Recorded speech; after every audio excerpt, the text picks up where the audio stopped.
apuntes, tenéis que compartirlos, porque no, evidentemente no hay para todos, pero podéis a lo mejor juntaros ahí 2 o 3, o en fin, entre vosotros, porque yo quiero que tengáis esto y que lo leáis tranquilamente, que lo leáis detenidamente en vuestras casas, porque no hay nada peor que estar creyendo en un Señor al cual sinceramente no conocemos. Yo creo con toda sinceridad que nosotros, no sé, por ignorancia, por falta de tiempo, no creo que por falta de interés, ni mucho menos, yo creo que no somos conscientes de a quién estamos sirviendo. Yo creo que aún no nos hacemos ni la más remota idea de quién era verdaderamente el Señor Jesucristo. A lo largo de la historia,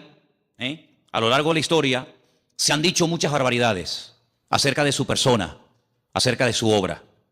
Por ejemplo, ha habido personas a lo largo de la historia que dijeron, y tenemos hoy en día una secta muy conocida, que son los famosos Testigos de Jehová, que ellos proceden de una herejía del siglo I, que la comenzaron a decir los agnósticos, y posteriormente Arrio, que decía que Jesucristo realmente no tenía un cuerpo exactamente igual como el nuestro.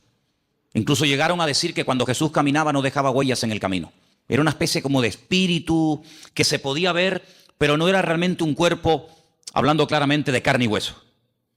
Eso de que comía y tal, bueno, lo hacía un poco como para no llamar la atención, pero realmente su cuerpo no era un cuerpo como el que tú y yo tenemos hoy en día. Eso no es verdad. La Biblia nos enseña que Jesucristo tenía un cuerpo exactamente igual que el nuestro. Nació exactamente igual que cualquier ser humano. Tuvo una madre, tuvo un padre, comía, dormía, se cansaba, respiraba, tenía que beber agua. Podéis ver a Jesús en el camino cuando va para el norte y para en Samaria, le pide a una mujer un vaso de agua, lo vemos durmiendo cansado del camino, lo vemos descansando, en fin, un cuerpo exactamente igual. Pero en la figura, en la persona del Señor, es algo único e irrepetible. No ha habido ni habrá nadie que en el mismo tiempo estén, digamos, coexistiendo dos naturalezas, la humana y la divina. Vemos a Jesús capaz de perdonar pecados. Los fariseos se extrañaban y pensaban que blasfemaba porque decían, ¿quién puede perdonar pecados sino solo Dios? Yo creo que a estas alturas tenemos claro que el único que puede perdonar los pecados del ser humano, ¿quién es? Es Dios. Un hombre no tiene poder, según la Biblia, para perdonarle los pecados a otra persona. Jesús lo hacía. ¿Se acuerdan el ejemplo? ¿Se acuerdan el momento y el lugar? Dice la Biblia que él estaba en una casa compartiendo la palabra. De repente le bajan del techo un paralítico descolgado por unos amigos. Y cuando él lo ve, le dice, hijo, a ti te digo, tus pecados son perdonados. Después lo sanó, ¿verdad? Pero lo primero que hace es arreglarlo por dentro y después arreglarlo por fuera. ¿Sí? Su parte espiritual y su parte física. Eso solamente lo puede hacer Dios. Él lo hacía, ¿verdad? Romanos capítulo 9 dice que Jesucristo, además, dice categóricamente, Jesucristo es Dios, así, sin género de duda. Jesucristo es Dios. Jesús decía, el que me ha visto a mí ha visto al Padre. Jesucristo decía, yo y el Padre somos uno. Así de claro. Jesucristo era capaz de hacer cosas que a los seres humanos no se nos ha permitido hacer. Como por ejemplo caminar por encima de las aguas. ¿O hay alguien aquí entre ustedes que tiene ese poder? Sería interesante que lo pudieras, no sé, demostrar, ¿no? O sea, no, yo puedo caminar por encima de las aguas. Jesús lo podía hacer porque Él es el creador y Él tiene poder sobre la naturaleza y no la naturaleza poder sobre el creador. Jesús era capaz de multiplicar con unos cuantos panes y unos cuantos peces, era capaz de multiplicar. Ese poder tú y yo no lo tenemos. Jesús era capaz de transformar elementos. No sé, convertir el agua en vino. Y no convirtió el vino en agua porque no fue necesario, pero en un momento determinado Él convirtió dos elementos que no tienen nada que ver ni en olor, ni en sabor, ni en color, ni en gusto. Él lo hizo en décimas de segundo. Convirtió el agua en vino. Porque tiene poder para transformar. Es decir, lo que Él hacía, ningún profeta del Antiguo Testamento lo hizo. Y mira que en el Antiguo Testamento hubieron profetas que hicieron cosas tremendas.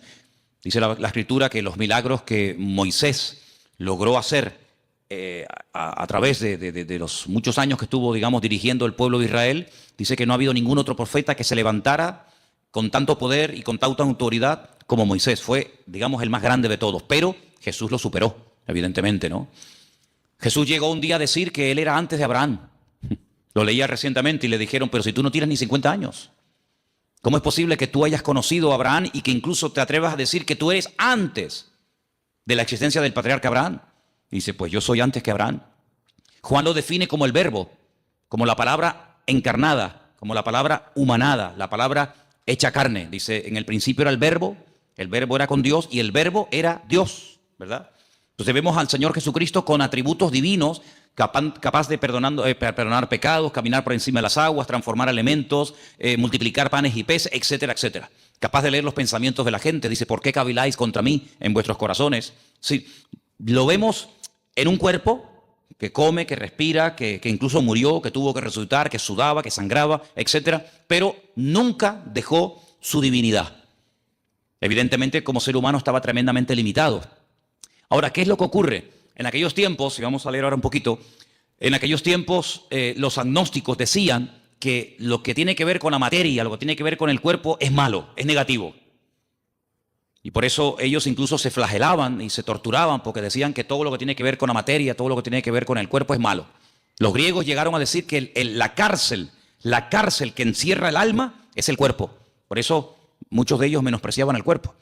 Sin embargo, la Biblia dignifica el cuerpo del ser humano, tanto el del hombre como el de la mujer, evidentemente, ¿no? Llega incluso a declarar que el cuerpo físico, material del ser humano es el tabernáculo, es el templo donde Dios ha decidido vivir.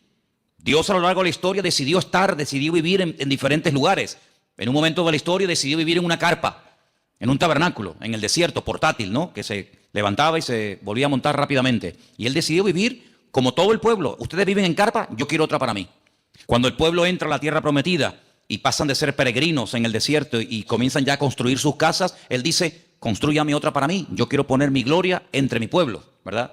Pero ya no está ni en un tabernáculo, una tienda de campaña portátil, ni en un templo. Pero dice, pero ahora yo estoy en cada uno de ustedes, porque ahora he decidido morar, he decidido vivir en los corazones de aquellos hombres y mujeres que han puesto su vida en mis manos. ¿Se dan cuenta? Entonces, lo que vamos a ver en esta tarde es muy interesante porque las expresiones que emplea aquí el apóstol Pablo son tremendas. Ahora comentábamos Elena y yo en casa ayer o hoy a la mañana, la Biblia es un libro tremendamente profundo, sin lugar a dudas, pero yo creo que no hay términos en nuestro idioma, por lo menos, lo suficientemente profundos como para aclarar quién verdaderamente era el Señor Jesucristo. Porque nuestro idioma es un idioma muy limitado. Por eso quiero explicar lo de las versiones. A veces ustedes habrán notado, el domingo pasó, no sé si se dieron cuenta, el domingo pasó que la lectura que se leyó en la iglesia, lo que se ponía en la pantalla, a veces no coincidía exactamente las mismas palabras con la persona que estaba leyendo. ¿Por qué? Porque en español, como en muchos idiomas, hay muchas formas de decir una cosa. Entonces depende del autor, depende del traductor. Podemos decir de una forma o podemos decir de otra forma. Estamos diciendo lo mismo, pero no habla igual un venezolano con un colombiano. No habla igual un canario con un catalán. No habla igual un boliviano que un argentino. Hay diferentes expresiones. Todos hablan el mismo idioma, pero cada pueblo, cada cultura, cada lugar, cada momento de la historia, pues tiene expresiones que van cambiando. El idioma no es algo muerto, el idioma es algo vivo, va cambiando de generación en generación. Cada cierto tiempo, pues la Real Academia Española tiene que introducir palabras y tiene que introducir términos que hoy en día son normales, pero que en la época de nuestros padres o de nuestros abuelos esas palabras ni existían. Es que ni existían, ni se sabía lo que era eso. Sin embargo, hoy en día hay que dar una definición, hay que dar una aclaración a palabras que se usan todos los días, pero que en aquellos tiempos, repito, ni existían. Entonces a veces hay que, entre comillas, inventar. Incluso a veces nosotros en nuestro idioma hemos adoptado palabras de otro idioma. En la informática ni te cuento. La informática está llena de términos que son ingleses, son términos que no son españoles, pero que de alguna manera ya forman parte de no sé, software. Tantas palabras, no vamos a estar ahora perdiendo el tiempo en eso, pero tantas palabras que todo el mundo o mucha gente sabe lo que significan, pero que sin embargo hasta hace pocos años la gente no entendía. Entonces por eso no es lo mismo coger una Biblia del siglo XIX que leer una Biblia del siglo XXI. El mensaje es el mismo, pero la forma de clarificar el mensaje evidentemente va cambiando y hay que adaptar el lenguaje a los tiempos, ¿no? Entonces, cuando el apóstol Pablo decide escribir una carta a nuestros hermanos, a la iglesia local de los hermanos de Colosas, pues ahí había unos problemas particulares que curiosamente a lo largo de la historia se han ido repitiendo. Entonces, en los apuntes que ustedes han recibido en esta tarde, perdonen la letra tan pequeñita, yo sé que algunos dirán, madre mía, yo esto no lo veo. Es que lo quise hacer grande y mira cómo salían los folios, salían unos folios enormes. Entonces, si quieren sigan la lectura. el resto de los comentarios de este capítulo, del versículo 15 al 23, está todo aplicado aquí. No tienen estos apuntos, léanlo frecuentemente, porque hay expresiones que necesitamos saber qué es lo que realmente quiso decir el autor.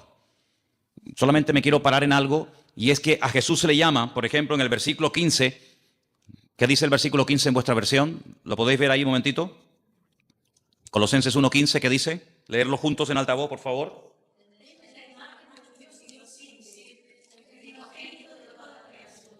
La semana pasada definimos un poco el tema de lo que era imagen, ¿se acuerdan? Hablamos de la imagen, la semejanza. Dijimos que son términos que no tienen nada que ver con el aspecto físico de una persona. Toar es la palabra que se emplea cuando se quiere hablar de apariencia, de forma, de figura. Pero cuando la Biblia habla de que hemos sido creados a imagen y semejanza de Dios, no significa que físicamente el hombre se parece a Dios. Nada que ver. En absoluto, se refiere a sus atributos, se refiere en cuanto a sus características. Es un ser inteligente, capaz de razonar, de pensar, de tomar decisiones. Por eso Dios le daba órdenes al ser humano y nunca le dio órdenes y mandamientos y estatutos y preceptos a los animales, ¿verdad? Porque la capacidad de razonar del hombre evidentemente es superior a la de cualquier animal. El animal no razona, no piensa, no medita, no es capaz de hacer un poema, de hacer un argumento filosófico. El ser humano puede jugar con las palabras, en fin, tiene una capacidad superior, evidentemente, ¿no? A todo eso se refiere la Biblia cuando habla de imagen y semejanza. Cuando la Biblia dice que Jesús era la imagen de Dios, no significa que tú veías a Cristo y veías la cara de Dios, ¿eh? No significa que físicamente Jesucristo se parecía a Dios, porque Dios, dice la Biblia, dicho sea de paso, Dios no tiene aspecto físico. ¿A quién se parece Dios? ¿Dios es blanco o es negro? ¿Es alto o es bajo? Es que no tiene nada que ver. Esos argumentos, esos adjetivos no tienen nada que ver con Dios. Dios no es ni alto ni bajo. No está ni de pie ni sentado. No está ni aquí ni allá. No entra y sale. No está un día alegre y otro día triste. Dios es un Dios inmutable. Es un Dios que es totalmente, desde mi punto de vista, totalmente imposible por muchos argumentos, por muchas explicaciones, por muchos adjetivos que utilicemos. Sinceramente, todos se quedan cortos. Todos se quedan cortos. Yo pienso que a lo largo de la historia, el hombre que mejor definió a Dios fue un rabino llamado Maimónides. Hay un libro extraordinario que él escribió en el siglo XII, el Guía de los Perplejos, donde él habla él define la esencia de Dios. Y yo no he conocido a nadie, ni he leído ningún libro que explique la esencia de Dios tan profunda y al mismo tiempo tan clara como la define este hombre, ¿no? Él, por ejemplo, dice que Dios no tiene peso ni medida, Dios no tiene forma ni figura, Dios no es un Dios que se puede comparar con atributos humanos, pero claro, algunos dirán, pero la Biblia habla de los ojos de Dios, la Biblia habla de la mano de Dios, la Biblia habla de la espalda de Dios, dice que a Moisés le vio la espalda a Dios, la Biblia habla de la boca de Dios. Eso es lo que se llama antropomorfismos, ¿eh? Es atribuirle a Dios o utilizar elementos humanos para hablar de lo que Él hace o hablar de lo que Él es. Dice, los ojos del Señor recorren toda la tierra. ¿Te imaginas dos ojos así? Por las calles, por las plazas, por las montañas, dos ojos. Hombre, eso no se puede traducir literalmente, porque los ojos del Señor que recorren toda la tierra, ¿qué es lo que quiso decir el autor? Que Él lo sabe todo, que Él lo conoce todo. No es que sus ojos literalmente van por la calle así buscando, ¿verdad? Porque si fuera así, literalmente quiere decir que si los ojos de Dios están en aquella dirección, ya no están en esta. Si está mirando hacia la derecha, ya perdió la visión de la mano izquierda. Por lo tanto, no es algo literal, ¿verdad? Así que eso es lo que la Biblia, ya digo, se llama antropomorfismo. Es utilizar un lenguaje humano para definir o para explicar más o menos un concepto de tipo espiritual. Eso es al mismo tiempo lo que es una parábola. La Biblia está llena de parábolas. Ustedes pueden leer los evangelios. La parábola del sembrador, la parábola del hijo pródigo, la parábola de la oveja perdida, ¿verdad? Está llena de parábolas. ¿Y qué es una parábola? Es un ejemplo. Es un ejemplo de algo conocido, ¿verdad? Una oveja, una semilla, un chico que se pierde, etcétera, para explicar un concepto espiritual que, utilizando ese ejemplo sencillo, la gente puede entender más o menos, repito, lo que es el reino de Dios, lo que es el amor de Dios, lo que es el perdón, lo que es la misericordia, lo que es la generosidad, la hospitalidad, etcétera, etcétera, etcétera, ¿verdad? Entonces vamos a leer algunas frases de aquí, de la primera página. Ahí en la primera página donde pone los pensadores equivocados. ¿Lo veis? Disculpen que todos no tengan los apuntes, pero después si queréis podemos hacer fotocopias, porque es muy bueno que todos tengan estos apuntes y los leas y los repases, porque tenemos que profundizar y crecer en nuestro conocimiento de Dios. Dice así: uno de los hechos de la mentalidad humana es que uno no piensa más de lo que se ve obligado a pensar. Hasta que uno se encuentra con que otros se oponen a su fe y la atacan, no se pone a pensar en sus implicaciones. A veces nosotros no nos rompemos la cabeza con preguntas que el mundo se hace, ¿verdad? Ni pensamos en eso. Pero, ¿verdad que cuando te hacen una pregunta que en ese momento no sabes qué decir, dices, ay, pues tengo que estudiar, tengo que preguntar, porque a mí nunca se me había pasado por la cabeza que alguien me hiciera esa pregunta? Claro, generalmente, salvo excepciones, la gente suele preguntar más o menos lo mismo. Pero cuando te pasa a ti, que te preguntan por primera vez, y si Dios es tan bueno, ¿por qué se mueren los niños de hambre? ¿Qué le digo? ¿Qué le digo? ¿Verdad? O si Dios es tan bueno, ¿por qué permite tal y tal otra cosa? Entonces, a veces es bueno que nos hagan preguntas que en el momento no sabemos qué decir o qué responder, para que eso nos lleve a buscar de Dios. ¿Estamos de acuerdo? ¿Me estáis mirando a mí o estáis mirando a los que entraron? Estáis mirando aquí, ¿verdad? Bien, perfecto. Hasta que la iglesia se vio confrontada con alguna herejía peligrosa, no empezó a darse cuenta de las riquezas de la ortodoxia. Es característico del cristianismo que siempre puede producir nuevas riquezas para hacer frente a una nueva situación. Es bueno que en algún momento de tu vida alguien, un amigo, un vecino, un familiar o quien sea, te haga una pregunta que tú digas, mira, sinceramente en este momento no tengo ni idea qué decirte. Y tienes que acostumbrarte a decir, en este momento no sé qué decir. Déjame que estudie, déjame que prepare, déjame que pregunte, etcétera. Pero no pienses que todo lo que te va a preguntar la gente vas a tener la respuesta inmediata. De hecho, ustedes saben que hay unas chicas en la Biblia que eran las famosas, en su día hablé de ellas, ¿no? Las hijas de Zelofajat, que vinieron un día a Moisés y le hicieron una pregunta a Moisés, el gran varón de Dios, y Moisés dijo, tengo que orar, tengo que consultar con el Señor, porque ni Moisés en ese momento sabía qué responderle a estas chicas. ¿Qué te parece? Preguntas que ningún hombre jamás le había hecho a Moisés. Estas chicas se atrevieron a hacerle a Moisés y lo dejaron con la boca abierta. No sabía ni qué responder. Pero bueno, vamos a seguir adelante. Cuando Pablo le escribió a los colosenses, no estaba pensando en el vacío. Se puso a escribir, como ya hemos visto en la introducción, habla de los capítulos anteriores, para salir al paso de una situación bien definida. Escuchen, había una tendencia de pensamiento en la iglesia primitiva que se llamaba el gnosticismo. Sus seguidores, los gnósticos, lo que quiere decir poco más o menos los intelectuales o los librepensadores, estaban insatisfechos con lo que consideraban la ruda sencillez del cristianismo y querían convertirlo en una filosofía que pudiera estar en línea con los otros sistemas filosóficos del tiempo. Es decir, para algunas personas nuestra fe es tan sencilla que no les cabe en la cabeza. En aquella época los filósofos, y en Atenas estaba lleno de filósofos. Cuando Pablo fue allí, madre mía, se encontró con los que ustedes pueden encontrar en el libro de los Hechos, con los atenienses, los estoicos, los epicúreos, toda aquella gente que para decir que estos blancos daban 40 vueltas y preguntaban y preguntaban y preguntaban. Pues cuando empezó el cristianismo a difundirse y a extenderse el evangelio por todo el mundo conocido, pues estos gnósticos no daban crédito a que todo fuera tan fácil y todo fuera tan sencillo. Ellos querían complicar las cosas. Por eso Pablo tiene que escribir muchas cartas para responder y debatir correctamente a esta gente, ¿no? Ahora bien, Dios es espíritu y por lo tanto absolutamente bueno y la materia absolutamente mala, según decían ellos. De ahí que se deducía que el Dios verdadero no podía tocar la materia y por lo tanto no era el agente de la creación. Así es que los gnósticos creían que Dios había producido una serie de emanaciones, cada una más lejos de Dios que las anteriores, hasta que por fin hubo una lo suficientemente distante de Dios para poder tocar la materia y crear el mundo. Fíjense cómo se complicaba la vida a la gente. Ahora, hay no es una ciencia, porque realmente no es una ciencia, es muy difícil definir realmente lo que es, pero la cábala o la cabalá, que es una interpretación mística de la Biblia, ellos tienen lo que se llama el árbol de la vida, que consiste en una serie digamos como de emanaciones, una serie de puentes, una serie de estaciones entre Dios y el hombre. Ponen el ejemplo, bueno, imagínense que ahí en las Caletillas hay una estación eléctrica, ¿sí o no? Todo la hemos visto. Esa estación eléctrica produce 1 millón de vatios. Y salen cables de la estación eléctrica de Caletillas, pues a todas partes, incluido llegan aquí a Santa Cruz. La luz que está entrando en este momento en este salón no es 1 millón de vatios.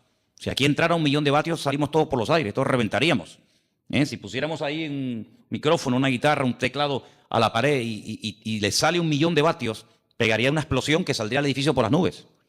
Entonces, ¿qué es lo que hacen? Por el camino van poniendo transformadores y van bajando de 1 millón a 100.000, de 100.000 a 50.000, de 50.000 a 20.000, de 20.000, y así van bajando y van como bajando la potencia para que cuando llegue al hogar de cada uno de nosotros, todos nuestros aparatos funcionan a 220. Entonces, lo que sale de la estación central no es lo que nos llega a la casa, es una mínima parte de lo que sale. Siempre tiene que salir más de lo que llega. Si sale a 220, no nos va a llegar a nosotros a 1 millón, pero a la inversa sí. Entonces, algunos creen que Dios es tan poderoso, tan grande, tan sublime, tan magnífico, que es realmente imposible llegar a tener comunión y relación con ese Dios, porque como que nos mataría.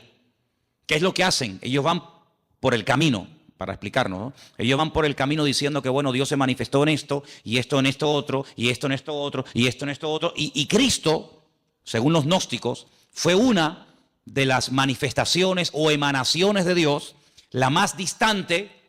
Y por eso él podía tener un cuerpo, pero realmente no era un cuerpo como el que dijimos al principio. Todo esto es una auténtica barbaridad.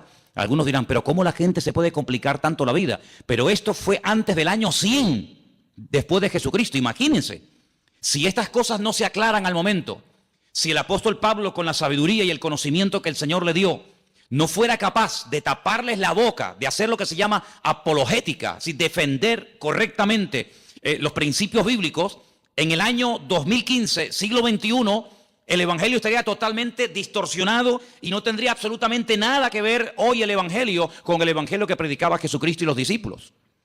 Por lo tanto, se tuvo que defender la fe en aquel momento, se tuvo que aclarar las cosas y gracias al Señor tenemos, por ejemplo, la carta de los Colosenses que va en una línea, la carta a los Efesios, la carta a los Tesalonicenses. ¿Por qué hay tantas cartas? Porque en cada congregación surgían diferentes opiniones o diferentes herejías. Por ejemplo, en Colosas decían que una de las formas de acercarnos a Dios es adorando a los ángeles. Ya parece que se ha ido a la moda, pero hubieron unos años, aquí en Canarias por lo menos, en los que en algunas farolas se veía pegados unos papelitos donde daban cursos para que la gente pudiera contactar con su ángel particular y ese ángel le llevara a Dios y de esa manera no ir directamente a Dios porque es demasiado poderoso, pero a través de un ángel como que se baja la intensidad. Se puso de moda el famoso libro o el famoso curso de milagros, ¿verdad? Donde la gente podía, entre comillas, producir con una serie de técnicas y con una serie de historias sus propios milagros, autosanarse, autoliberarse. Y ahí surgieron buenos pensamientos, la famosa nueva era, donde ellos dicen que el hombre es como un ser que tiene dormido, tiene como atrofiado una serie de valores, una serie de capacidades que el pecado ha apagado, pero que con una serie de clases y de principios y de no sé qué y no sé cuánto, ya no hace falta ni ir al médico ni que nadie ore por ti, sino que tú te puedes autosanar, porque tú eres una especie como de Dios en miniatura, una especie de ser tremendamente poderoso pero atrofiado, apagado, dormido, porque el pecado te ha, digamos, dormido esas capacidades espirituales. Y bueno, y la gente se complica la vida de una manera con tal de no ir a Dios, con tal de no buscar al Señor, son capaces de buscarlo donde sea. Y por eso el apóstol Pablo fue un hombre muy usado, no solamente para extender el evangelio que nos ha llegado a nosotros exactamente igual, sino también para decirle a aquella gente las barbaridades que decían y para que hoy en día tengamos respuestas ante estas barbaridades. Entonces vamos a seguir leyendo un poquito y después nos vamos a meter en el pasaje. Los gnósticos llegaban todavía más lejos. Estamos en la primera página de los apuntes que les di. Conforme las emanaciones se fueron distanciando de Dios, se volvieron cada vez más ignorantes de Él. Y en las emanaciones más distantes se daba no solamente la ignorancia de Dios, sino la hostilidad hacia Él. Los gnósticos llegaban a la conclusión de que la emanación que creó el mundo desconocía y era hostil al verdadero Dios. Y algunas veces hasta identificaban esa emanación con el Dios del Antiguo Testamento. Eso tenía ciertas consecuencias. Ahora, si ustedes se dan cuenta, cuando el hombre no tiene una relación directa con Dios, cuando el hombre busca en fuentes equivocadas, es como lo que decía el profeta Jeremías: ustedes están buscando en cisternas rotas que no retienen el agua, y por eso cuando llegan a una cisterna rota la encuentran vacía. Hay una búsqueda sincera, pero el camino es un camino equivocado. No todos los caminos llevan a Dios. Eso tienes que tenerlo clarísimo en tu vida. No es que, bueno, da igual, iglesia evangélica, católica, musulmana, budista, nueva era, da igual, total, todos los caminos llevan a Dios. Es que eso no es lo que dice la Biblia. Mira, a lo largo de la historia, siempre el deseo del Creador, el deseo de nuestro Dios fue tener comunión con el hombre. Dios hizo todo lo habido y por haber, todo lo impensable, para que el hombre se acercara a Dios. El hombre como que hacía todo lo contrario para alejarse del Señor. Te voy a poner un ejemplo. Mira, en el Antiguo Testamento hay un varón de Dios, un hombre que se llamó Jacob. Conocemos también su nombre como Israel. La Biblia dice que él una noche se echó a dormir. Estaba durmiendo al aire libre. De repente él tiene un sueño donde ve una escalera. Una escalera que tiene la parte de abajo en la tierra y la otra punta, al otro extremo de la escalera está en el cielo. Él dice que ve ángeles que suben y que bajan. No dice que bajan y suben, sino ángeles que suben y bajan. Él entiende en ese sueño, que es muy profundo, para decirlo así en breves palabras, él entiende que el cielo se quiere acercar al hombre. Él entiende que el Creador quiere volver a tener comunión con el hombre. El hombre la cortó, el hombre se desconectó de Dios, el hombre se independizó de Dios, para que me entiendan. Porque cuando Dios creó al hombre, lo creó con la capacidad de rebelarse, de separarse de su Creador. ¿Por qué Dios lo hizo así? Solo Dios lo sabe. Pero una de las razones elementales y básicas de por qué Dios le permitió al hombre rebelarse contra su Creador es por una sencilla razón. Porque Dios no quiere amor a la fuerza. Si tú no me amas, yo no te voy a obligar a que lo hagas. Si tú no me quieres servir, yo no te voy a obligar a que me sirvas. Si tú no quieres estar conmigo, yo no te voy a obligar a que estés. Yo te voy a crear con la capacidad de rebelarte, con la capacidad de distanciarte de mí. Y el hombre utilizó esa capacidad como ser perfecto que era, porque si no tenía esa capacidad, luego no es perfecto. El hombre utilizó ese libre albedrío, esa capacidad y se desconectó de Dios. Claro, las consecuencias fueron terribles. Dios le dijo, bueno, pues si en este lugar que yo lo he creado para ti y no tienes que hacer absolutamente nada para subsistir, sino que yo te lo he dado prácticamente todo hecho. Fijaros que el hombre ni tenía, hermanos, que matar animales para poder comer. El hombre no fue creado para matar, por eso el hombre tiene que utilizar armas. Los animales, cada uno tiene sus armas de defensas, ¿verdad? Unos tienen cuernos, otros tienen garras, otros tienen veneno. El ser humano no tiene nada, porque el ser humano no fue diseñado para matar. Por eso el hombre tiene que usar una pistola, un palo, una piedra, una escopeta, un rifle, porque el hombre no tiene la capacidad por sí misma de matar a otro ser humano, porque no tiene ningún arma poderosa. Ahora, fijaros qué interesante, cuando el hombre se desconecta de Dios, Dios lo tiene que echar de aquel lugar perfecto y de armonía que todos conocemos como el Gan Edén, el jardín del Edén. Y cuando sale de ese lugar, él se percata, él se da cuenta de todo lo que ha perdido. Ahora el hombre tiene frío, ahora el hombre tiene calor, ahora el hombre suda.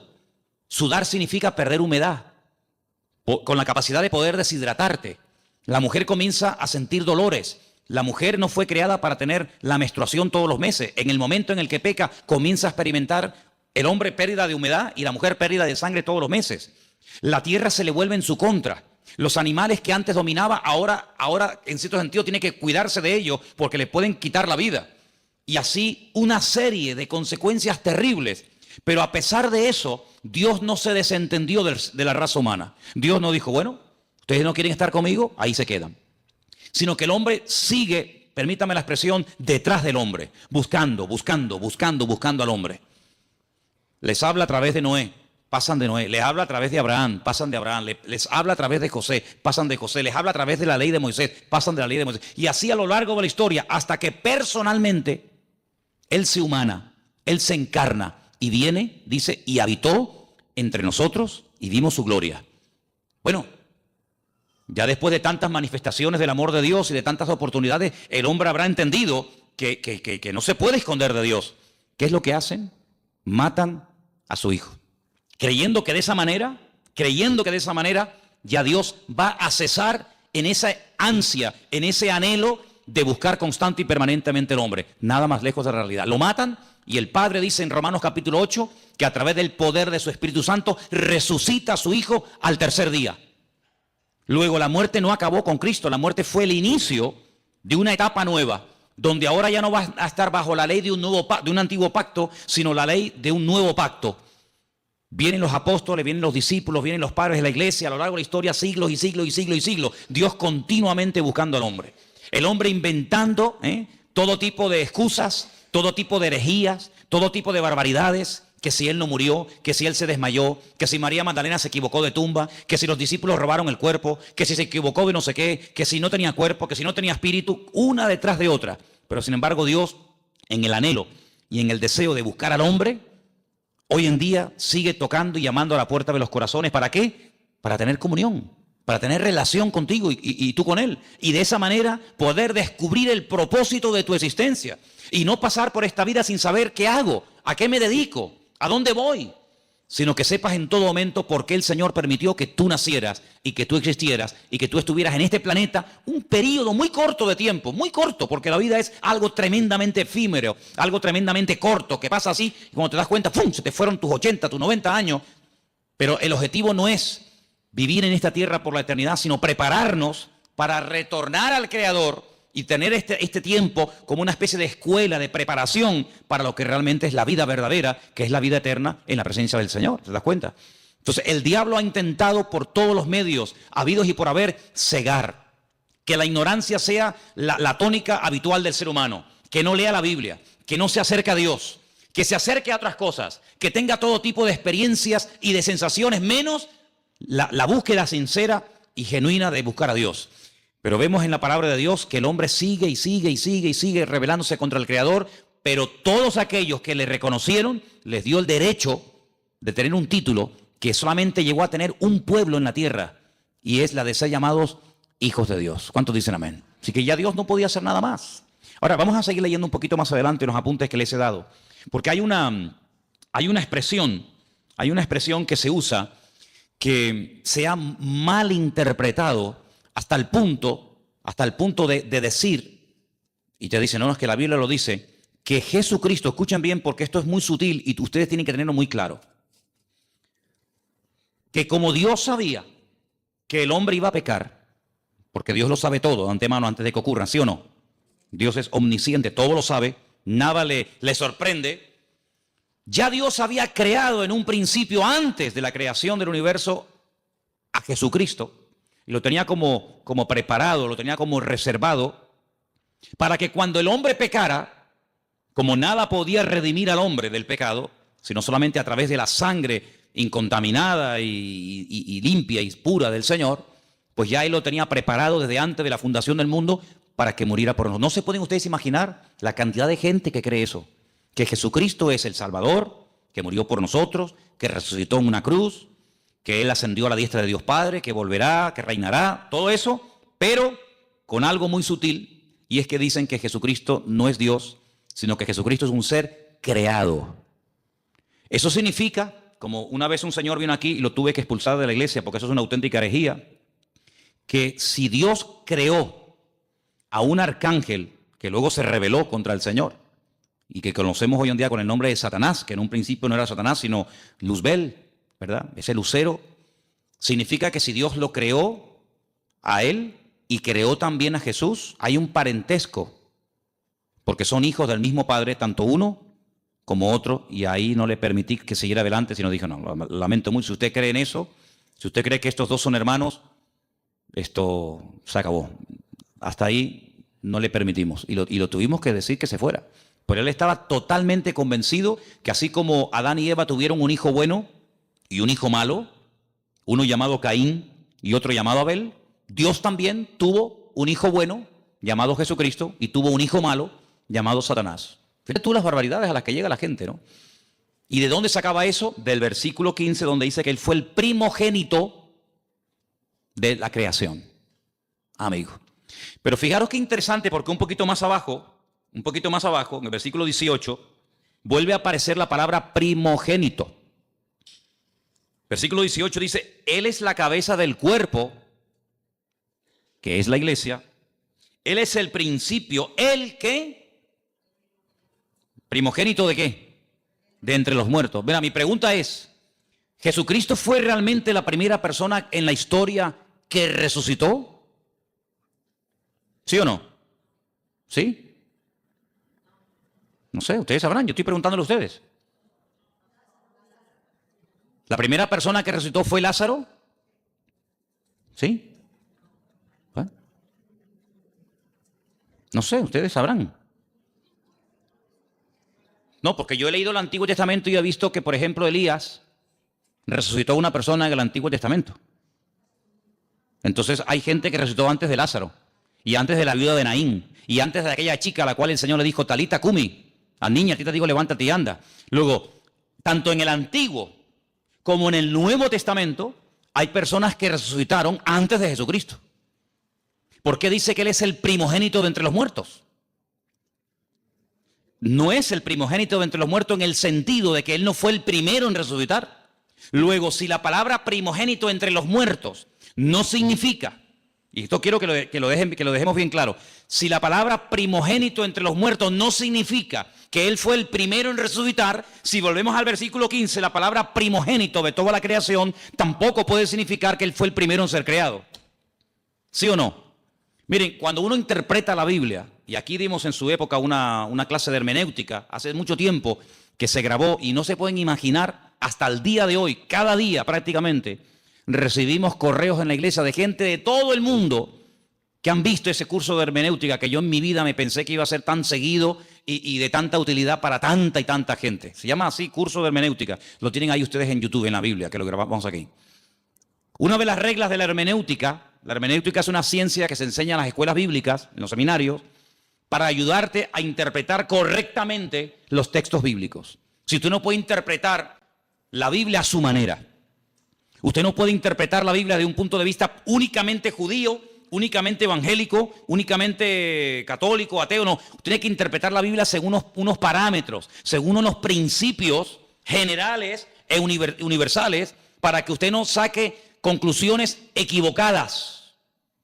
Por ejemplo, cuando estudiamos, no me voy del tema, pero quiero dejar bien claro esto, porque hay gente aquí que está empezando a venir a la iglesia, y hay gente aquí que lleva años en la iglesia, y a todos ustedes tienen que tener bien claro que todos leemos la misma Biblia, pero lógicamente una persona que está empezando a leer la Biblia por primera vez en su vida, no tiene a lo mejor el conocimiento, la base que tiene una persona que lleva toda la vida leyendo la palabra de Dios, que ha oído un montón de estudios, que ha hecho cursos, etcétera, etcétera. Tiene unas bases, ¿verdad?, para interpretar la Biblia completamente diferente.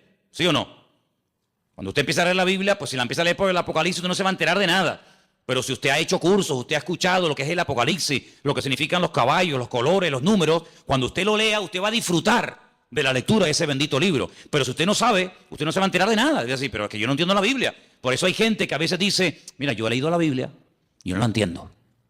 Hombre, claro, si llevamos a un niño el primer día a la escuela y le van a enseñar a multiplicar y a dividir, el niño probablemente no va a querer ir más, porque se va a aburrir. Pero el niño aprende jugando. El niño aprende disfrutando con los colores, con el trencito, con las canciones, y así va aprendiendo, ¿verdad?, de una forma sencilla y progresiva y gradual. Cuando vamos a la palabra de Dios, nos encontramos que hay expresiones que no se pueden interpretar literalmente. Una de ellas es la que estamos viendo.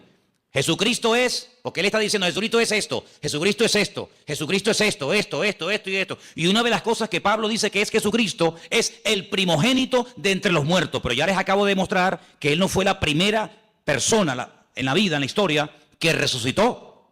Por lo tanto, no puede significar el primogénito de entre los muertos, no puede traducirse como, Él fue el primero que resucitó. No, Jesucristo no fue el primero en resucitar. Mira, Lázaro. No resucitó Jesucristo a Lázaro. Si Cristo resucitó a Lázaro, ya Cristo no fue el primero en resucitar, sería en todo caso Lázaro. Bien. Por la misma regla de tres, si usted empieza a interpretar unos textos y usted se encuentra la misma expresión, pero versículos antes, como por ejemplo en el versículo 15, si primogénito de la creación. Bueno, pues primogénito de la creación significa que Él fue el primer ser creado. No lo puede traducir así. Vamos a leer según este comentario, según los apuntes que ustedes tienen ahí, ¿qué puede significar esta expresión? Y después la vamos a clarificar. Estamos casi al final de la página 2, página 766, donde pone lo que Jesucristo es en sí mismo, ¿lo veis? Aquí abajo. En este pasaje, Pablo dice dos cosas importantes acerca de Jesús. Ambas en respuesta a aquella gente de los gnósticos de aquella época. Los gnósticos habían dicho que Jesús no era más que uno entre muchos intermediarios y que por muy glorioso que fuera, era solo una revelación parcial de Dios. Pablo dice que Jesucristo es la imagen del Dios invisible. Colosenses 1:15. Usa aquí una palabra y una figura que despertaría toda clase de memorias en las mentes de los primeros lectores. La palabra eikon, en griego, e imagen en su traducción correcta. Ahora bien, como señala este autor, una imagen puede ser dos cosas que se confunden entre sí. Puede ser una representación, pero una representación, si es lo bastante perfecta, puede ser también una manifestación. Cuando Pablo usa esta palabra, establece que Jesús es la perfecta manifestación de Dios. Para comprender cómo es Dios, tenemos que mirar a Jesús. Yo le digo a la gente, ¿usted quiere conocer a Dios? ¿Quiere saber cómo piensa, cómo siente, cómo es Dios? Tienes que conocer a Jesús. A Dios llegamos a través de Cristo. Si usted no conoce a Cristo, es imposible que usted conozca a Dios. Porque Dios se manifestó, Dios se reveló a través de Jesucristo. Hebreos capítulo 1 que dice, Dios habló a lo largo de la historia a nuestros padres de muchas formas y de muchas maneras. Pero en los postreros días ha hablado a través de Cristo. Si usted conoce a Cristo, usted no va a tener ninguna duda de cómo es Dios. Cuando usted conoce a Cristo, escuche bien lo que le digo, cuando usted conoce el corazón del Señor, cómo es el Señor, usted no va a tener que estar todo el santo día preguntando, esto es bueno, esto es malo, lo puedo hacer, no lo puedo hacer, puedo ir, no puedo ir, lo digo, no lo digo, lo miro, no lo miro. Cuando usted conoce al Señor, usted sabe perfectamente lo que le agrada a Dios y lo que no le agrada. Usted no va a tener que tener un perro policía todos los días a su alrededor para decirle, no, eso no se hace, no, eso no se dice, no, eso no se toca, no vaya para acá, no vayas para allá. Eso al principio está bien, pero llega un momento en el que tú ya conoces tanto al Señor, que tú ya sabes hasta lo que le gusta al Señor. ¿Quiénes son las personas que necesitan todo el día una sombra? ¿Quiénes son las personas que necesitan todo el día una persona que le diga, no, eso está mal? Las personas que no conocen a Dios. Cuando tú conoces al Señor, ya no hace falta que estén todo el santo día detrás tuyo, porque tú ya sabes, porque el Señor que mora en ti da testimonio a tu espíritu de lo que está bien y de lo que está mal. Los que están empezando y los que llevamos ya tiempo en las cosas del Señor, podemos decir por experiencia que hay momentos, desde que hemos comenzado a conocer o a interesarnos en conocer al Señor, hay momentos en los que sin nadie decirnos nada, cosas que habíamos hecho durante toda la vida, ahora resulta que las vas a hacer y tú dices, no sé, me siento raro, ya no me gusta. Cosas que antes te volvían loco, ahora dices, ya no tienen para mí ningún atractivo. ¿No te ha pasado eso? Dime la verdad. Amigo, porque el espíritu que tienes dentro de ti tira hacia las cosas del Señor y hay como como una alarma que te dice, eso no está bien. Nadie lo sabe, nadie te ha visto, pero el Señor que mora en ti ya comienza a hablarte. Si tú esa voz la cultivas, no la apagas, no la ignoras, sino si tú esa voz, esa sensación, por decirlo así, tú le prestas atención cada día, tú vas a ser más sensible a lo que tienes que ser y nada sensible a lo que no tienes que ser sensible. ¿Cuál es el problema del ser humano en reglas generales? Que a veces somos tremendamente sensibles en cosas que nos tenían que dar lo mismo. Y a lo que deberíamos de ser verdaderamente sensibles, no lo somos. Y yo creo que uno de los peores pecados que podemos cometer los creyentes, los que ya hemos conocido al Señor, es perder la sensibilidad espiritual. Porque cuando uno pierde la sensibilidad espiritual, un término que aparece en la Biblia es que llegamos a cauterizar la conciencia. Si ya pecas y no te sientes mal. Y eso es terrible. Eso es terrible. El temor de Dios, el respeto a Dios, dice la Biblia que es el principio de la sabiduría. Cuando tú comienzas a darte cuenta de que ese pecado, que para ti no era pecado, para ti era normal, porque lo has hecho toda la vida, pero ahora dice, oye, ¿y yo por qué ahora, cuando voy a fumarme un porro, o cuando voy a ver una película pornográfica, o cuando voy a mentir, o cuando voy a robar, o cuando voy a no sé qué, o no sé cuánto, ¿por qué yo ahora me siento mal y antes no me sentía mal? Porque estás cambiando. Por eso, porque estás cambiando. ¿Y quién es el que te está cambiando? El que vive dentro de ti. Por eso dice, no entristezcas, no apagues al Espíritu Santo que mora en ti. Porque yo te digo por experiencia que se puede apagar la voz del Señor. ¿Qué dice la Escritura? Si hoy el Señor te habla, no cierres tu corazón, porque a lo mejor ya mañana te vuelve a hablar y ya no te enteras. La sensibilidad es algo que no podemos perder. Esa es una de las señales de que una persona se ha apartado del Señor, de que no está bien con Dios, que ha perdido la sensibilidad espiritual, ¿vale? Sigo leyendo. El Antiguo Testamento, versículo donde pone la A, y la literatura intertestamentaria, y lo que está entre el Antiguo y el Nuevo Testamento, tienen mucho que decir acerca de lo que es la sabiduría. Bueno, vamos a leer un poquito más adelante porque yo lo que quería que ustedes vieran acerca de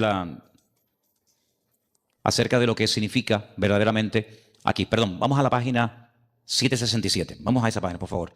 Lo que Jesucristo es para la creación. Él es el primogénito de toda creación. Debemos procurar darle el verdadero sentido a esta frase.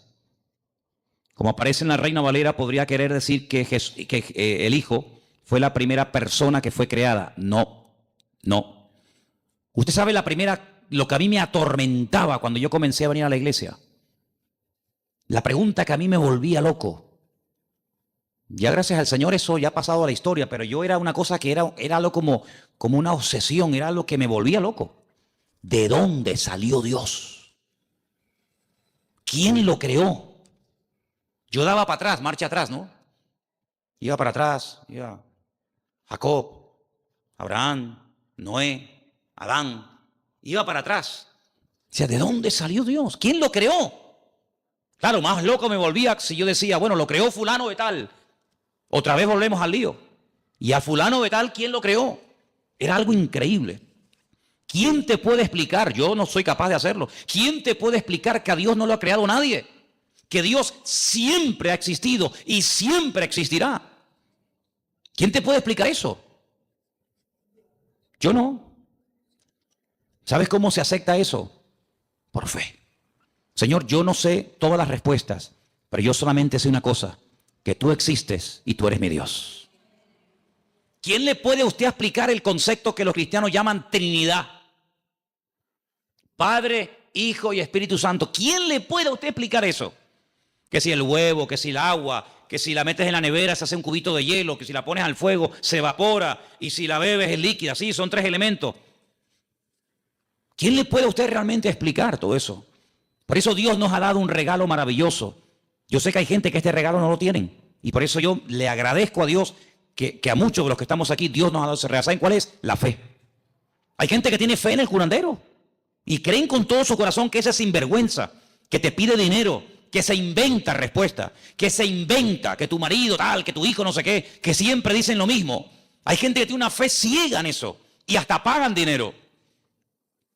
Nosotros no tenemos necesidad de ir por esos derroteros ni por esos caminos, porque estamos totalmente convencidos de que Dios es un Dios que existe y es un Dios verdadero. Yo sé que Jesucristo siempre ha existido. Claro, en nuestra mente humana todo tiene un principio, todo, absolutamente todo. Y aparentemente todo tiene un final, pero en Dios, en Jesucristo, en su Espíritu no hay ni principio ni fin. Siempre han existido. Es más, Pablo dice que todo lo que existe fue creado por Él, para Él y por medio de Él. ¿Cuántos dicen amén? Claro, el mundo se puede reír, el mundo puede cuestionarse. Pero bueno, hermano, que digan lo que quieran. Yo sé en quién he creído. Y yo sé que el Señor no fue creado, sino que el título primogénito de la creación, como vamos a ver ahora, esto es lo que significa. Ahí lo tenemos, al final de la página. El primogénito de toda creación, perdón, estamos aquí. Debemos procurar darle el verdadero sentido.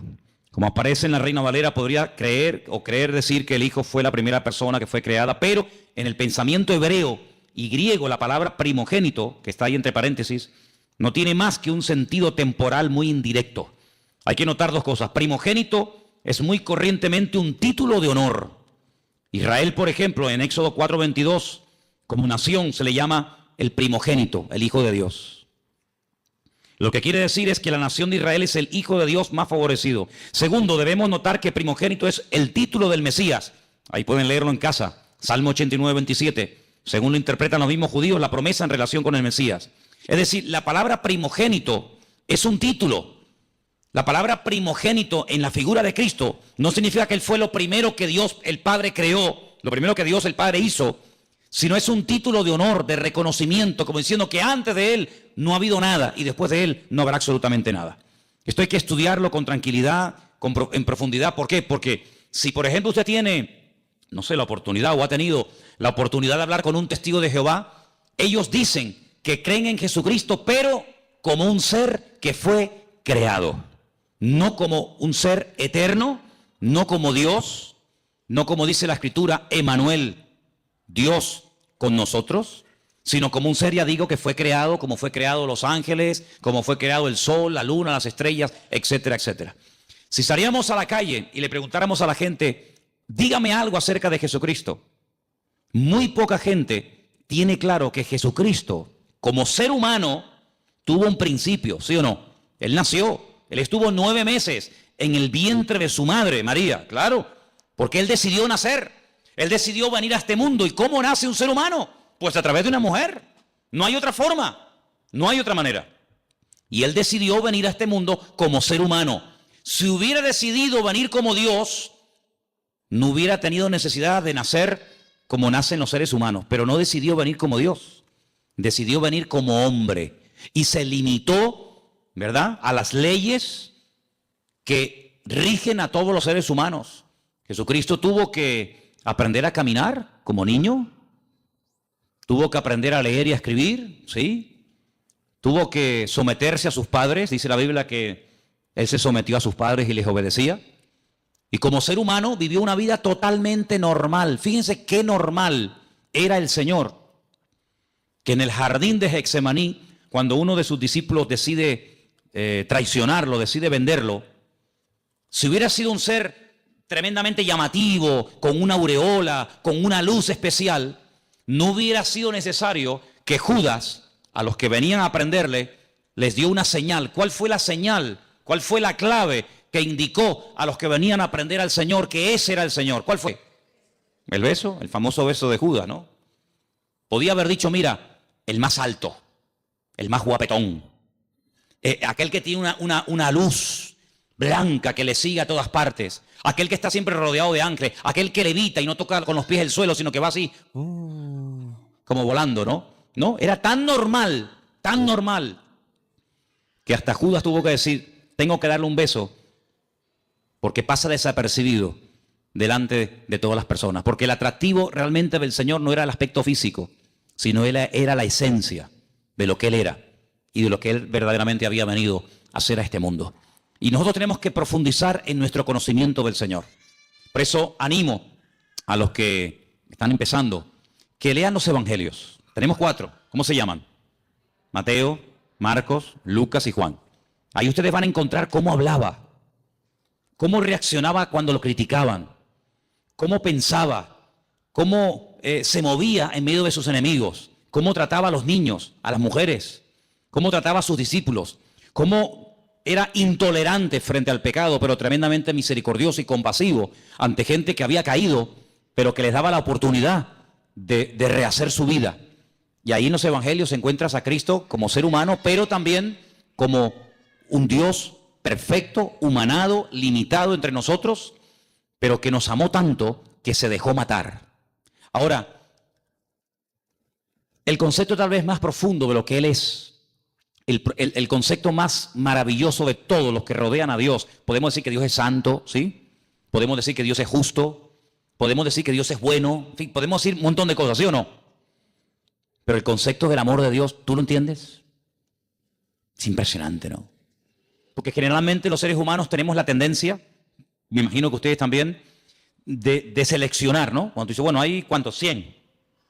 Como que dentro de esos 100 hay un pequeño grupo más cercano a ti y los otros sí están ahí, pero ¿qué te parece?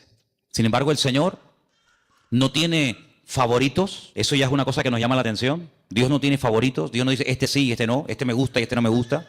Es un Dios que ama al pecador, ¿sí o no? Ama al pecador, pero no ama, aborrece el pecado que cometen los pecadores. O sea, son dos cosas distintas. Él ama a todo el mundo por igual. Y son cosas que no nos caben en la cabeza. Porque ahora, por ejemplo, se está hablando mucho de este chico que huyó al extranjero, que mató a 2 jóvenes en la península, ¿no? Imagínate que ese chico viene a España, lo condenan y tiene que cumplir 15, 20, 30 años, en fin, lo que le toque. Imagínate que mañana va a esa cárcel un pastor, un hermano, una hermana, le habla del Señor.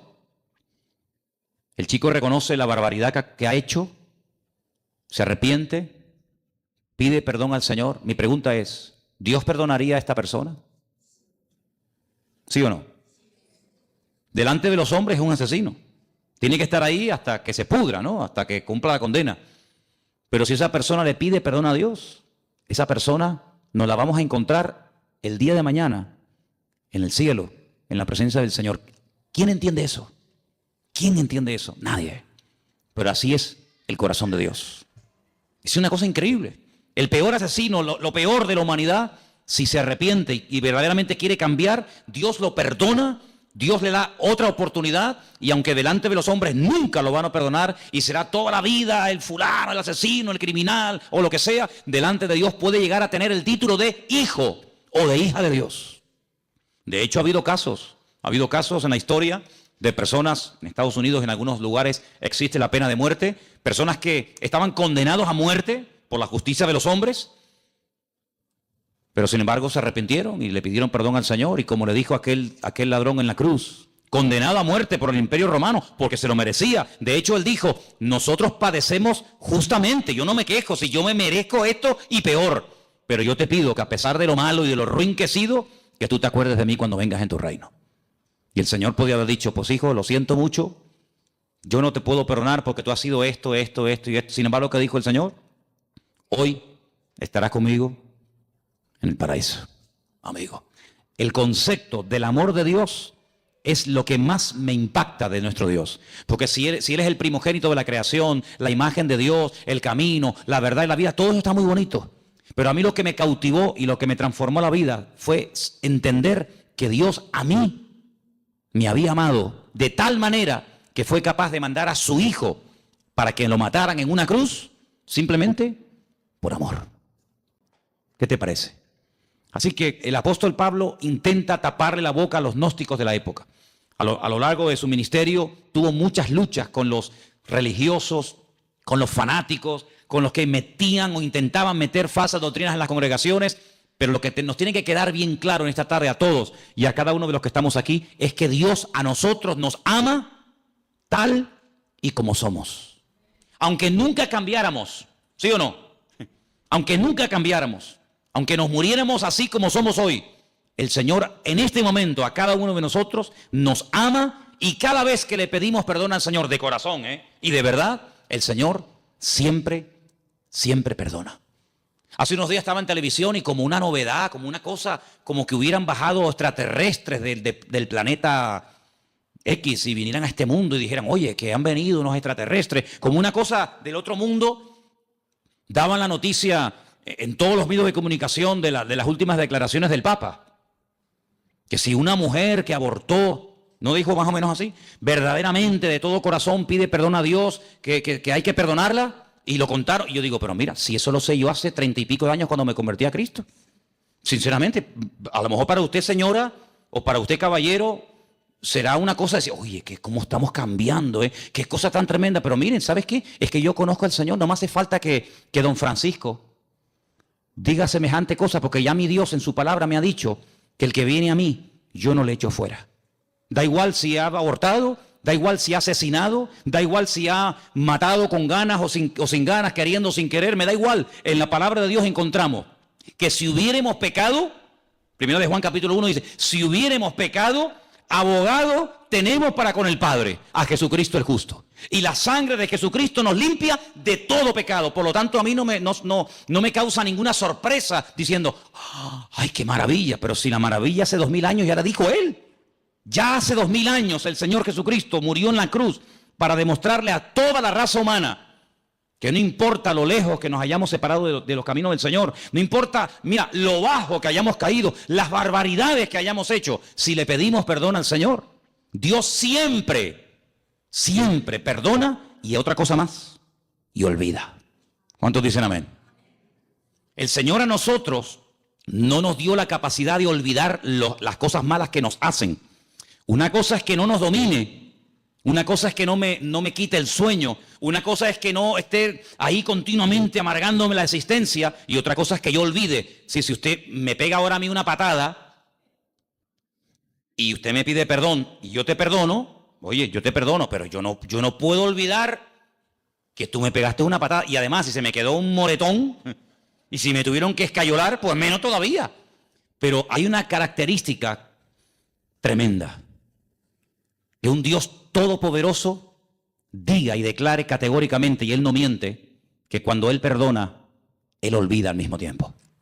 Como diciendo, yo nunca te voy a echar en cara, nunca te voy a reprochar lo que me hiciste o me dejaste de hacer, lo que dijiste o dejaste de decir. Solamente hay un ser en todo el universo que es capaz de amarnos y de soportarnos como Él. Y Él se llama Jesucristo, Rey de Reyes y Señor de los Señores. Así que conociendo al Señor, te vas a terminar enamorando de Dios. Y quiero terminar diciendo algo. Léanse todos estos apuntes porque son muchos y hay que leerlos con detenimiento y estudiarlos. Pero déjeme que le diga solamente una cosa, y lo he dicho en varias ocasiones. Que el Señor, que nosotros nos hayamos enamorado del Señor, ¿no es lógico? ¿Sí o no? Imagínate que llega una persona esta noche a tu casa. Tú no lo conoces de nada y te dice, ¿me podrías poner en un papel todo lo que tú debes? Sí, póngame todo lo que usted debe. Pues mira, debo el coche, debo 5 letras del coche, ¿no? Alguno, ¿no? Debo la hipoteca de la casa, me quedan no sé cuántos años por pagar la hipoteca. ¿Qué más? Pues hombre, no sé, debo... Bueno, muy bien, pónmelo todo en una lista. ¿Cuánto suma esto? Lo que sea, toma, ahí tiene usted el dinero. Y así, en cuestión de segundos, ya no debes nada al banco ni a nadie. ¿Te gustaría? ¿Sí o no? Algunos son muy espirituales y dicen, no, hermano, yo oro al Señor. Vale, muy bien. Entonces usted no es espiritual, usted es bobo. ¿Estás enfermo? ¿Te duele algo? Y llega esta persona y te dice, ¿dónde te duele? Pues mira, tengo un dolor aquí. Te pone la mano encima, ora por ti y nunca más te vuelve a doler eso. Oye, ¿tú no le tomarías aprecio a esa persona? Lógico.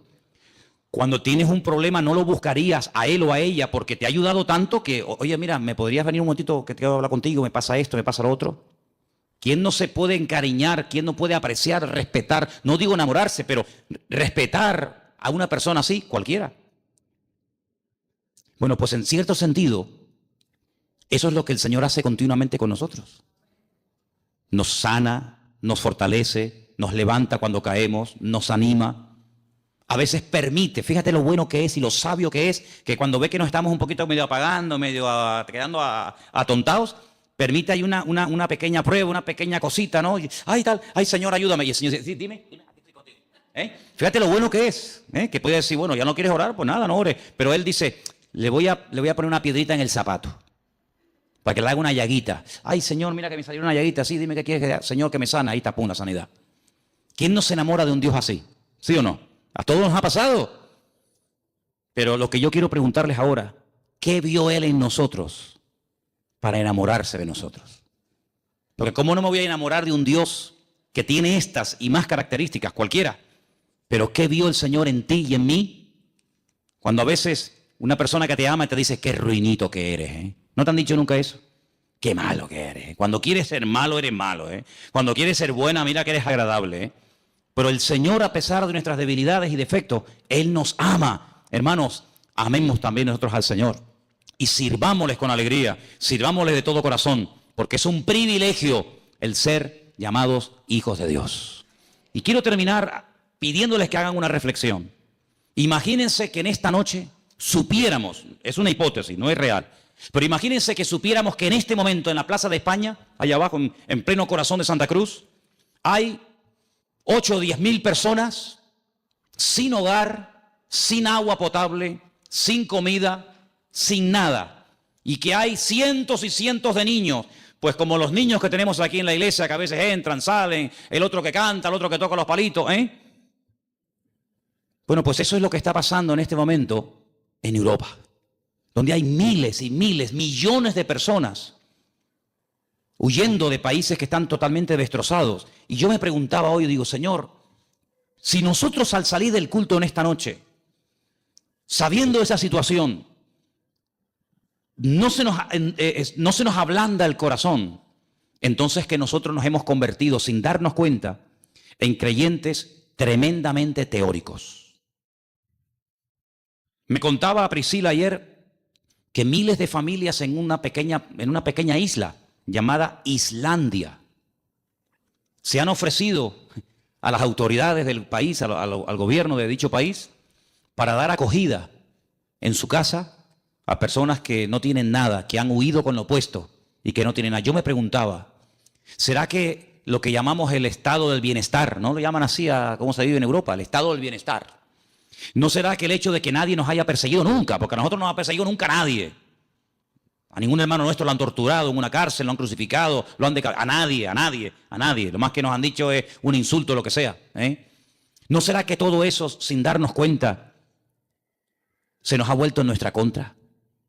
Y nos hemos hecho tremendamente cómodos e insensibles ante el dolor ajeno. Pues están en Hungría, hermano, están allí en Hungría, están en Grecia, están tan lejos. Pero yo pregunto, ¿seríamos capaces? Y me pregunto yo también estoy metido en el ajo. ¿Seríamos capaces nosotros de decir, pero por qué tienen que estar ahí un montón de familias pasando frío y hambre? Cuando nosotros somos la sal de la tierra y la luz del mundo. ¿La luz para qué es? Dice el Señor, no es para ponerla debajo de la mesa. Es para ponerla encima y que todos sean alumbrados con la luz del Evangelio, con la luz de los cristianos. ¿Seríamos capaces nosotros de decir, vénganse a vivir a nuestra casa? Tengo 3 habitaciones, nada más duermo en una, ¿para qué quiero 2 habitaciones vacías? ¿Seríamos capaces de traer una familia a nuestra casa? Si no somos capaces de reaccionar ante momentos de urgencia, nuestro cristianismo es simplemente una teoría. Es simplemente una teoría. Yo sé que no es nuestra realidad social. No tenemos ahí a miles de personas acampadas, pasando frío, pasando hambre, sin saber a dónde van. Pero ¿y si fuera? ¿Y si esa fuera nuestra realidad? ¿Seríamos capaces de dar la bienvenida, la acogida, para que se quedaran un montón de gente durmiendo aquí en la iglesia o en nuestra iglesia del Puerto de la Cruz? ¿Seríamos capaces? ¿Seríamos capaces de llevarnos a un matrimonio, con hijos o sin hijos, a vivir a nuestra casa y demostrarles el amor cristiano, pero no con palabras y con canciones, sino con hechos? Y en verdad, ¿seríamos capaces? Yo me preguntaba todo eso en estos días, porque dicen que desde la Segunda Guerra Mundial, la catástrofe humanitaria más terrible es esta que se está viviendo hoy en día, donde miles y miles, y Dios está poniendo a prueba, y yo lo siento así, Dios está poniendo a prueba el cristianismo de Europa. Yo creo que Europa entró en una decadencia espiritual, pero el Señor le está dando a Europa la posibilidad de volver a ser avivada. Pero no tanto por la predicación teórica del Evangelio, sino por la predicación y el ejemplo práctico del Evangelio. Yo creo que esta es una oportunidad para que Europa se levante de las cenizas. Yo creo que esta es una oportunidad para que la iglesia en Alemania, en Hungría, en Italia, en España, que ha estado dormida durante generaciones, vuelva otra vez a levantarse y a decirle al mundo, aquí estamos nosotros los cristianos. Aquí estamos nosotros para demostrarle a la gente lo que es hospitalidad, para demostrarle al mundo lo que es amor. No, pero es que la mayoría son musulmanes y no es precisamente a los musulmanes o a quien sea a quien tenemos que demostrarle el amor de Dios. Porque la Biblia dice que si saludamos a los que nos saludan, ¿qué mérito tenemos? Si amamos a los que nos aman, ¿dónde estará la recompensa? El Señor nos dice que tenemos que hacer por lo demás lo que nos gustaría que los demás nos hicieran a nosotros. ¿Cuántos dicen amén? ¿Qué les parece la reflexión? Yo creo que todos somos, unos más y otros menos, muchas veces egoístas. Pero esta es una prueba que el Señor está permitiendo que venga a este suelo, a este continente, para que nos demos cuenta si esos países tan prósperos, ¿son prósperos solamente porque tienen o son prósperos porque son? Porque son países solidarios, países de amor. Y yo les voy a decir algo, hermanos, y lo digo de verdad con todo mi corazón. El pueblo más hospitalario del mundo no es el pueblo evangélico. El pueblo más hospitalario de la tierra no es el pueblo cristiano. ¿Sabéis quién es el pueblo más hospitalario de la tierra? El mundo musulmán. El musulmán copió esta buena característica de su padre, de Abraham. Y el musulmán es hospitalario, se deleita y se goza de tener forasteros, de tener extraños en su casa. Lo mamaron desde la cuna y es algo que lo llevan en la sangre. Y es una bendición que ese pueblo tiene, aunque sean tal vez de otras posturas, de otra creencia. Así que, hermanos, todas estas enseñanzas nos tienen que llevar a un cristianismo práctico. Si yo salgo de aquí, me voy a mi casa y que cada uno se busque la vida, nuestro cristianismo probablemente no es el cristianismo de la Biblia. Será otro tipo de cristianismo que se ha practicado durante siglos, pero el cristianismo es abrir la casa al necesitado. El cristianismo es compartir la camisa que nos sobra con el necesitado. El cristianismo es ser solidario con la persona que lo necesita. Y la regla de oro dice, no le hagas a los demás lo que no te gustaría que te hicieran a ti, o más bien, hazle a los demás lo que te gustaría que te hicieran a ti.